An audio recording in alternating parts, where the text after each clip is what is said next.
sweet day for all of us at the Hadestown family and Hadestown fans. Today we bid a beautiful farewell to our brother, Reeve Carney.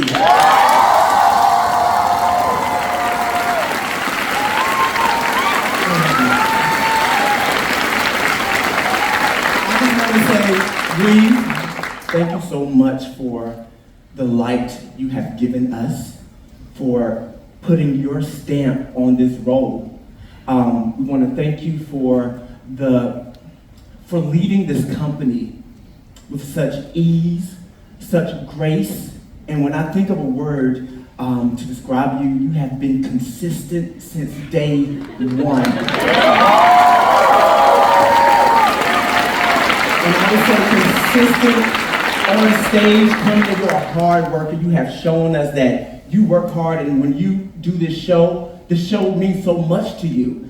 And so you want to give it your all. So you always bring your A game every show. I think you've done probably over 1,100 shows. Crazy.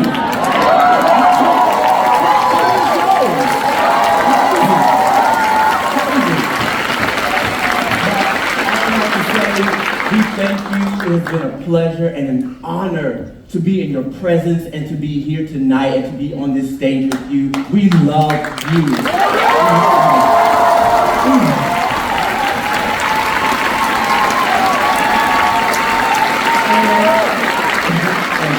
you. And I think we have some more friends and family that wants to come and say a few things.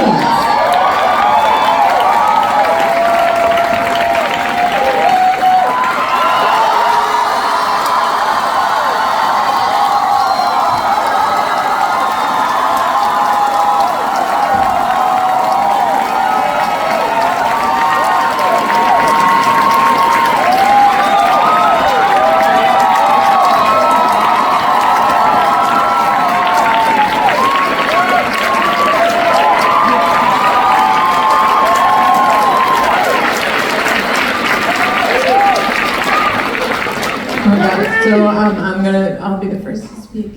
And there's a lot to say.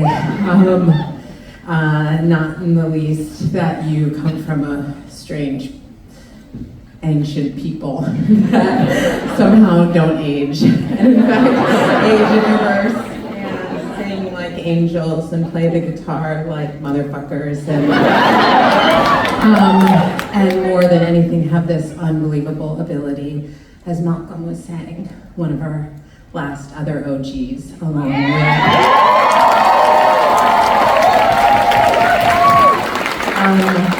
many in the band, let it not go unnamed, to make everyone around you feel like a brother or sister or sib. And you know, you were part of, some may not know this, and I don't know if you do, that you were a part of Hadestown before I was a part of Hadestown, in that everyone kept saying to Aeneas as she was starting this journey, you know who your Orpheus is? It's this guy, Reeve Carney. And she became obsessed in a way that only Aeneas can become obsessed. And it took us a long while to figure out how to write this character, how to dress this character, what the beats are of this character. And you survived a lot of different versions and so many different jackets, you guys. And the secret ended up being the realization as to how you and Aeneas rhyme. You're both poets, and rhymes are very important to her. And you're both prophets in many ways. And you speak a gospel that is rooted in unbelievable generosity. And what you do on stage and off in terms of leading this company has kept this building healthier than it ever would have been. And it's made the show, it's given it the kind of clarity of heart and purpose that it never would have had without you. So thank you, Reeve.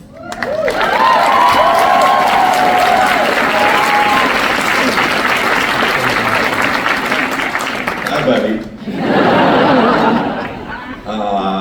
Many of you know, but some some of you don't. I'll speak mostly for you since I could talk to him all the time. Many of you know, but some of you perhaps don't, that I first met Reeve when he was leading Spider-Man Turn. And I was playing Norman Osborn, the Green Goblin, and we had all of these scenes together. And then, as Rachel said, when we were about to go to Canada with this production, I got a call from Anais Mitchell, and she said, "You're friends with Reeve Carney, aren't you?" And I said, "I am." And she said, "I've been trying to get through to him. We wanted to play Orpheus, but I've been having trouble convincing him or convincing his management or something." Your memory might be different. I said, "Oh, I'll talk to him. So I called him and said, I had always thought, as everyone did, that this role was written for him. And I said, "You should take a look at it." But with characteristic humility, he said, "Oh, I don't know if it's for me." I said, "Please take another look at it." And he did, and he came to Canada and made the role his own. That was the first incarnation of it. And then you've stuck with every one of these changes with unbelievable flexibility. Another actor might have become impatient, might have given some negative energy in some way. He rolled with every punch. This is, you can't imagine the changes to this character. And so I imagine that there are many of you today here who might like to have a life in the theater in some way, either as performers or in some other way. And all I would say to you is, model yourself on everything this man does.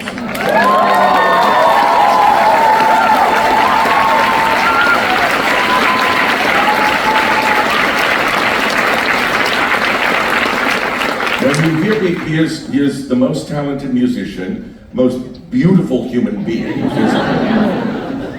and all of that talent, and yet the thing everyone will tell you is,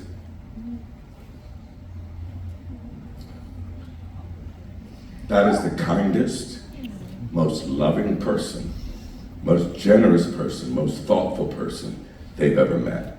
And that's what we can model.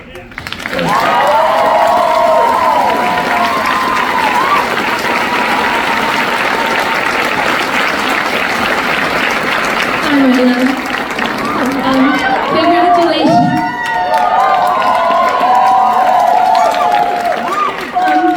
What a beautiful show. What an honor it is to be back in the Walter Kerr. I miss looking this cuckoo crazy.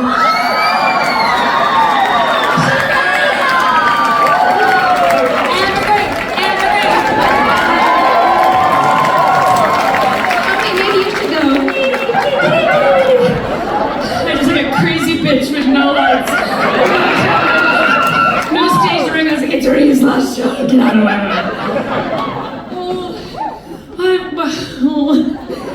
I wish I could have seen it. I'm so sorry. I love you so much, Reeve. So honored to know you. May we get to do it again. If you have any postpartum grief, may it be brief. May all your dreams come true. I love you, brother.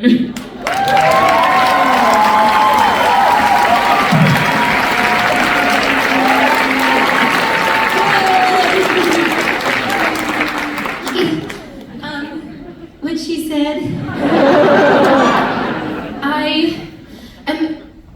Every time I watch this show, I'm just, you have no choice but to be completely captivated and overwhelmed by the artistic passion of so many people.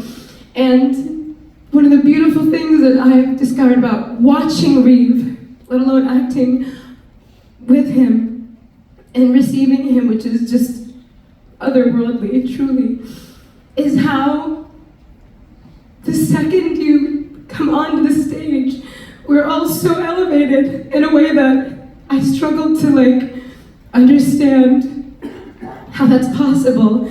And what Patrick was saying about your kind heart, it's so true. You're the most generous, which makes your art the most giving. You're the most generous person I've ever met. And I love you so much. I'm so grateful that this show brought us together in so many ways. It wasn't just a showdance.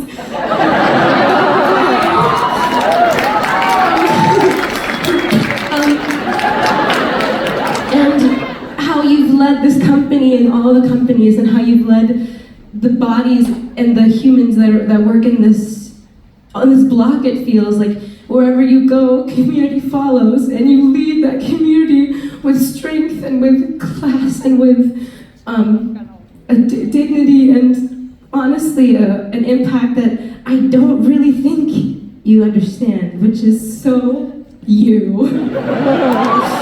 So you, girl. I will always be learning from you, and we will always be endlessly inspired by you. And these audiences, like, who have seen you and will continue to see you on a stage, because get this man on a stage immediately. He deserves it. We are all just the most thankful to receive anything from you, and your art, and especially, is pretty remarkable and pretty. It's heartbreaking because I don't think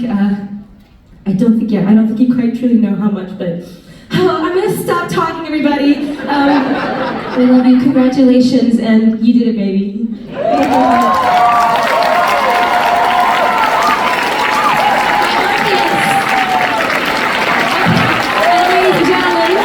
Ladies and gentlemen, the illustrious, the seductive, the one and only Andre de Shields.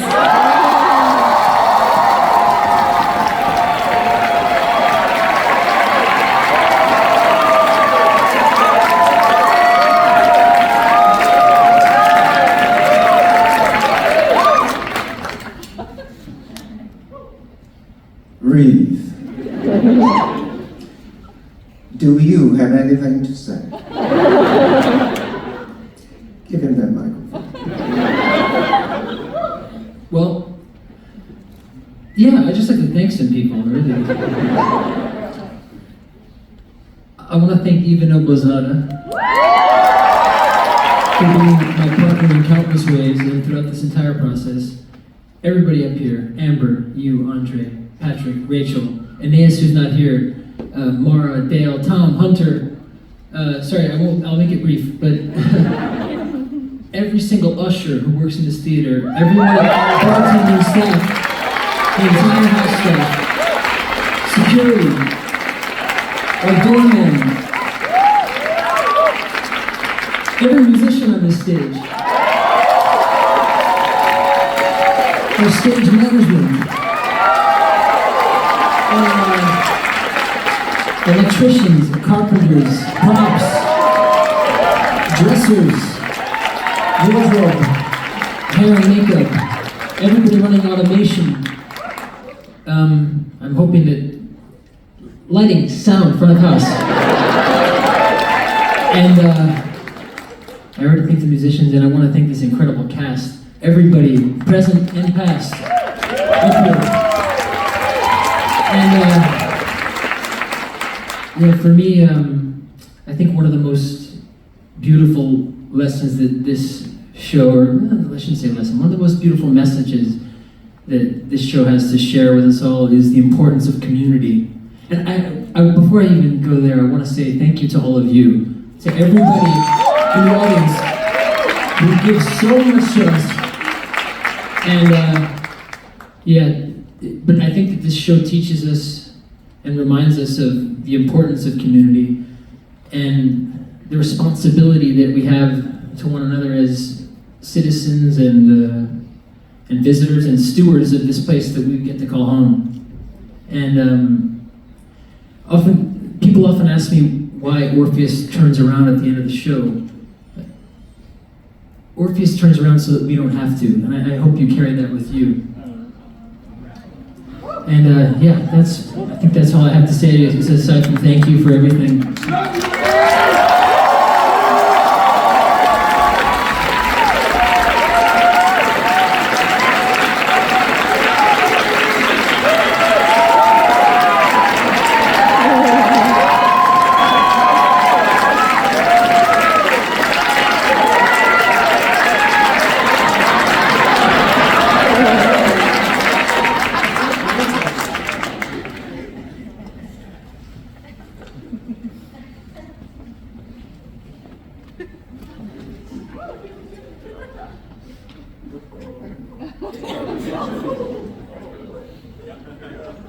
needs play job.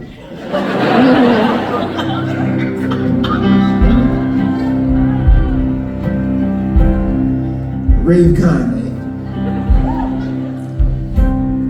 you are a poor boy, but you have a gift to give.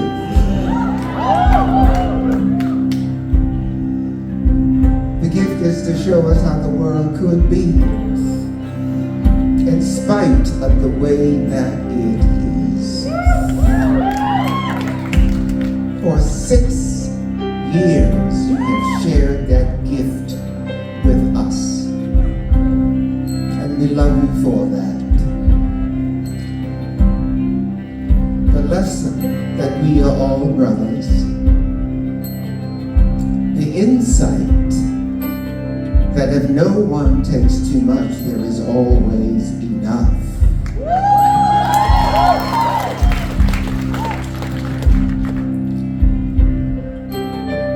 The revelation that it's a never-ending experience. You're trying to get out of Hades and looking over your shoulder. This is the final opportunity not to turn back. Right? And the promise that you will wait for us. There's only one thing left to do.